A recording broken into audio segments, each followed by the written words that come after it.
హైదరాబాద్లో gold trading scam ఒకటి బయటకు వచ్చింది. దీన్ని చేసింది రాజేష్ అనేటోడు. అయితే ఇది మనకి అలవాటు పడి ట్రేడింగ్ కంపెనీ ఒకటి ఏర్పాటు చేసిండు.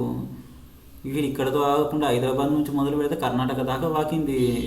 ఒక్కొక్కరు ఇన్వెస్ట్ చేస్తే మీకు 6 నెలల్లో పైసలు డబ్బులు ఇస్తా అని చెప్పి చెప్పిండు. ఒక్కొక్కరు 5 లక్షల నుంచి మొదలు పెట్టిర్రు. అయితే బలిసిన వాళ్ళు కాస్త ₹1,00,00,000 దాకా ఇచ్చారు. ఇచ్చిన తర్వాత వీళ్ళు 6 నెలల తర్వాత పోయి అడిగితే ఆ కంపెనీ తిప్పేసారు అనుకుని తెలిసింది. మనోడు ఇవన్నీ చేసుకోపోయిన తర్వాత 6 నెలలైన పైసలు ఇస్తలేడు, ఇక ఇస్తలేడు, అగి ఇస్తలేడు. చూసి ఆస్టకు వచ్చింది. పోయి పోలీసుల కంప్లైంట్ ఇచ్చిన తర్వాత విషయం బయటకు వచ్చింది. వీడు పెట్టింది ఫేక్ కంపెనీ అని తెలిసింది.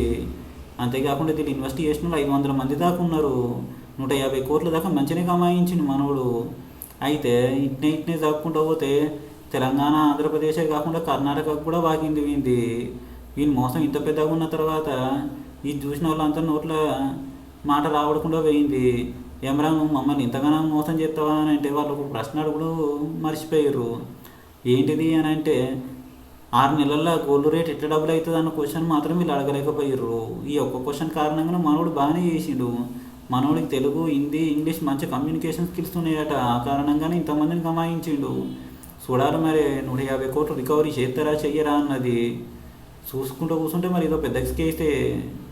అయితే చట్టంలోకి ఇస్తుంటే లూప్ హోల్స్ ఉండబట్టే వీళ్ళేస్తుంటూ వచ్చారు. అయితే ట్రేడింగ్ కంపెనీ రిజిస్ట్రేషన్తో పాటు దానికి సంబంధించినటువంటి ప్రూఫ్లు కూడా అడిగేది ఉండే. వాళ్ళు కూడా ఇంతవరకు ఏం చేసారు, మన హిస్టరీ ఏంది, ఇన్నేళ్ళలో ఎన్ని కోట్లు చేసారు అని ఒక ప్రశ్న అడుగుంటే ఇంతదాకా వచ్చేది కాకుంటే ఒక్కొక్కరు ₹1,00,00,000 పెట్టుబడి పెట్టిన వాళ్ళు వాళ్ళ మాట కమ్యూనికేషన్ స్కిల్స్ చూసి భయపడిపోయి లేకపోతే వాడు మాట్లాడనీయకుండా చేసిండా అన్నది చూసేది ఉండే.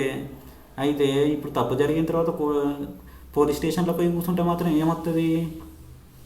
పెట్టుబడి పెట్టేటప్పుడు మనకి ఏంది, ఏం కథ, ఎవడు ఆధారం ఉన్నాడు, అయితే గవర్నమెంట్ సంస్థలు ఏమైనా ఉన్నాయా అని ఆలోచించేది ఉండే. ప్రైవేట్ ఓని చేతిలో పెట్టిన తర్వాత ఇప్పుడు ఏమవుతుంది? ₹1,00,00,000 అంటే ఈజీగా ఏం కాదు. అట్లా అసలు 150 కోట్లు 500 మంది దగ్గర మంచిగా కమాయించిండు. చూడాలి మరి లాస్ట్కి పోలీసు రికవరీ ఎంత రేటు ఉంటుంది అన్నది.